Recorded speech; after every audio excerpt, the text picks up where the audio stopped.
Hey, thanks very much for coming in, Bridgette and Heather. And Bridgette, can I start with you?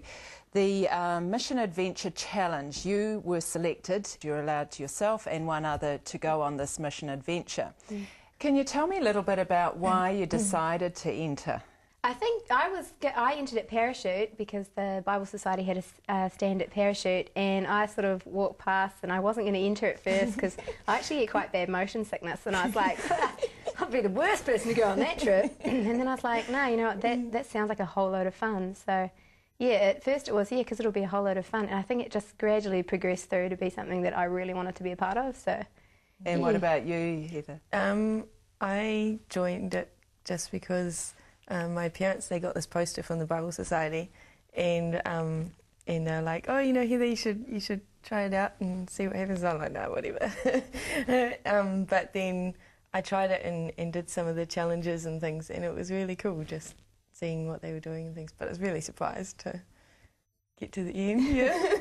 Now, this was a 12-day trip, is that right? Yeah. Now, before you went, did you have any, or have you had any experience of, not necessarily a trip like this, but sort of travelling, or any expectation of what might be happening? I'd had a bit of experience travelling, but not on a boat. This was my first time on a yacht, just because of that motion sickness. But just being in the outdoors, and that's something I'm used to, but never on a yacht. So I had really no idea what to expect and what it was going to be like. Yeah.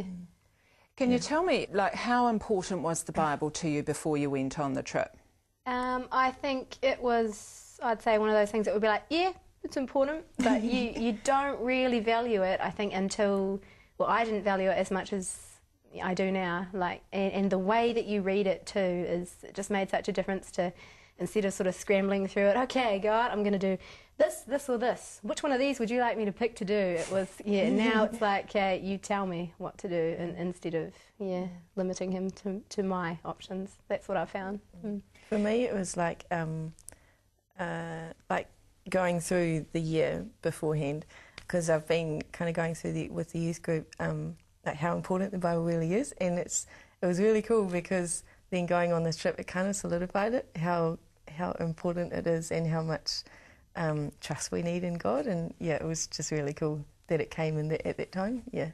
Can we talk a little bit now about the actual trip itself and what you experienced? Can you tell me about the first time you actually delivered Bibles to these remote villages? First service? Yeah. I think it was a real blessing. They had the first service that they did, they had it in English, which was just like, wow. I think the captain and one of the trustees was with us, and he said, oh, we've never had a service in English. Like, this is pretty much the entire time we've been here, this is the first one.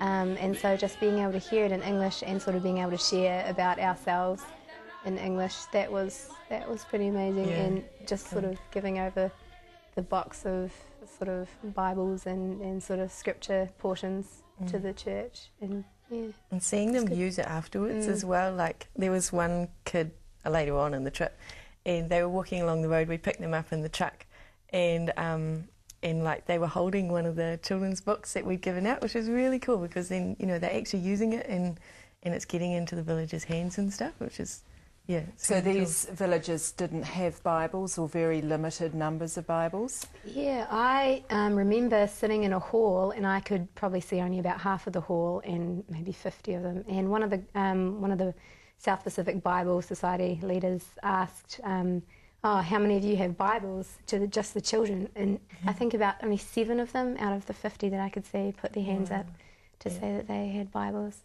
So I think it's amazing. Did that surprise you, their reaction and response? Like, to having Bibles? I mean, they're a dime a dozen here in New Zealand. They're easy to get hold of. How did that strike you, to come into a village where it was the Bible was rare? Well, I think I kind of expected it in a way, because I know how far away they are kind of from everything. But like, it kind of, they appreciate it a lot more, and like the whole family will just usually have one Bible, and it'll be in Fijian, which is really cool. And yeah, they were telling us sometimes, you know, how much they appreciate reading the Bible in Fijian, and like they treasure it. And some people would read it, like there was one, I don't know, 2-3 times a day, and you know, some shopkeepers would just you know, read on the counter and stuff like that. It was really cool. Yeah. How has this trip impacted your own personal faith? I think it's made me look at where my priorities are sort of are standing, and where it was, you know, like on Sundays, I'm a soccer player, and you know, Sunday league was my soccer day, so I'd sort of be trying to fit in my soccer game and warm up and all that, and then sort of make it to church as well on the same day. And it's sort of, I just compare that to their life, which is Sunday is a church day, you go to church, you spend the rest of the day with your family, and I really like that sort of, instead of trying to pack so much into my life, it's, hey, let's prioritise, let's put first things come first. And what about you, Heather?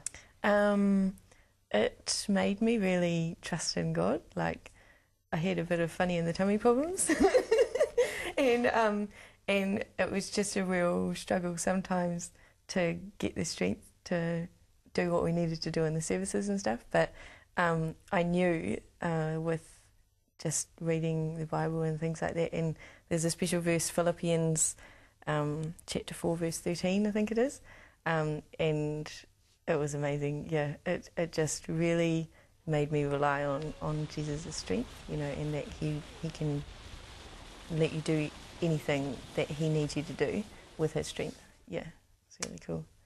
Thanks very much, Bridgette and Heather, for coming in and sharing your amazing experiences.